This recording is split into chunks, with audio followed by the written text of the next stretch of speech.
This is my portable ATEM studio. Right now, I'm set up at the beach. I have 3 cameras,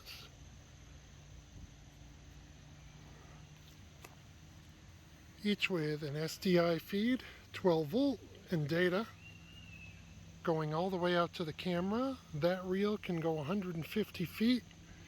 Each of these cables is 25. I have my camera controls here, where I can select whichever camera I want to move.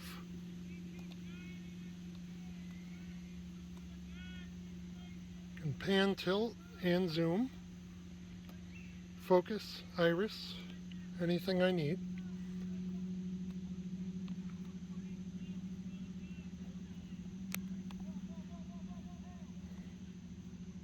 Got some sailboats out there, at least that's something to look at.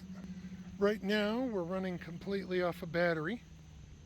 This is a homemade battery pack with a lithium cell, 20 amp hour. We can charge it off of the wall, we can charge off of solar or off of the car. Inside the case we have the ATEM Extreme ISO, an SSD. Got my wireless mic system which plugs in and out. PTZ camera controls. Stream Deck with companion running on a Raspberry Pi inside. We've got a hyperdeck inside, which is not really a hyperdeck, it's another Raspberry Pi.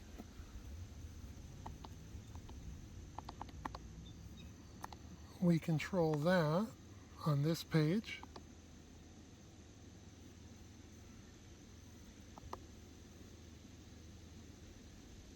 There's some water.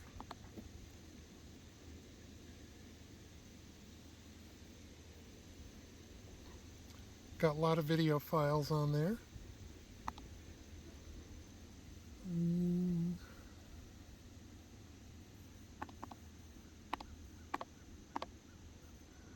This page is my audio page. It's the main page of the system.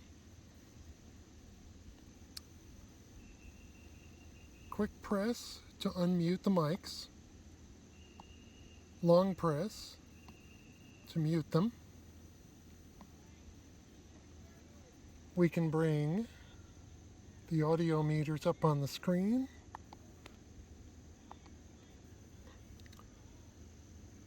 Over here we can turn the mics into lines. Don't want to do that now. We can also split them into mic 1 and 2 or a stereo in for each one. This is the master. These are all the HDMI levels. This page is my program and preview. I can select something, hit an auto transition, hit it again.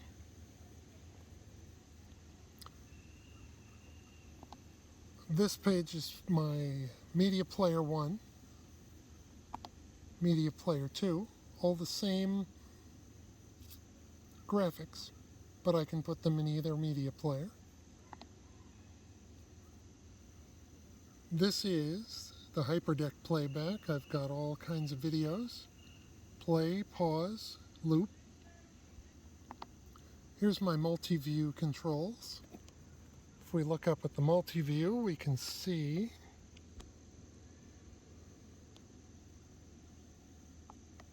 this key is controlling this window.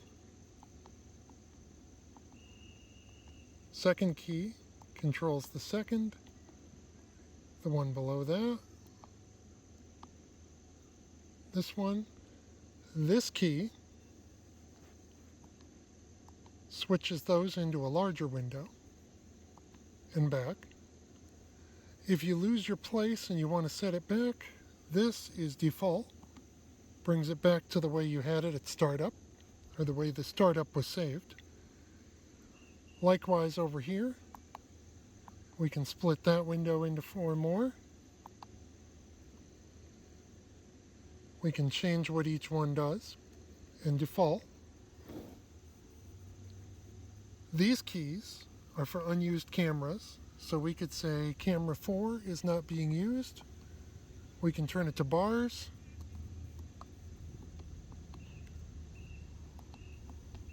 So that we know not to use those cameras. We know not to cut to them because they're all bars. That only changes the view, not really what the input does. This is my super source page where I control what each super source window can be. Over here is super source moving. I can change the sizes and the crops of each box. This only displays the page number and also jumps to that page.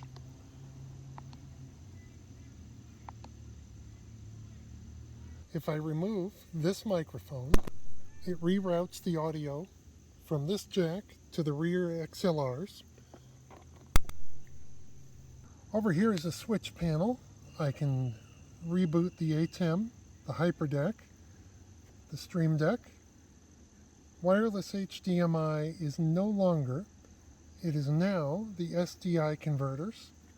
If I have one that's not displaying video, I can shut it down, start it back up. There they are. This is a wireless router that I can use for streaming. The wireless router connects all the network components inside, as well as providing an internet connection over USB. On this side, I have two 12-volt and data outputs. These are 4-pin XLRs. They provide 12 volts as well as an RS485 for the PTZ cameras. Each output has the same data. The cameras respond to their identification numbers, so you can plug them in anywhere and they all know who they are. This is a 150-foot cable reel. It has 3 channels of video as well as 3 12-volt power and data outputs. Each one can go to a PTZ camera or a standard camera.